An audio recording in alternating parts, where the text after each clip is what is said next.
Hey Tyler, thanks for sharing your thoughts for this week's post. I mean, of course, it's mandatory, but I really appreciate your insights. You had mentioned that, the needs of working learners are different, and you can't be more spot on. I think we can all agree in that aspect.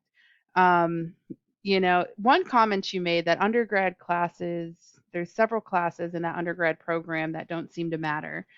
Uh, I agree and disagree a little bit on this. I mean, continuously taking, just like the general ed classes may not necessarily matter for a specific degree, but I do think it does play an important role. Obviously, depending on what undergrad classes that you're thinking of, that could definitely be up for debate and discussion.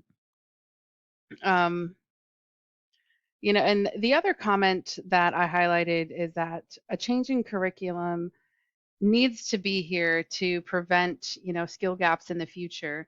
I think you're right. I think that there's a lot that we are, going through as individuals and as businesses and, the workforce development as a whole. The economy's changing, technology's changing. So the way that we are educated should change as well. Thanks so much.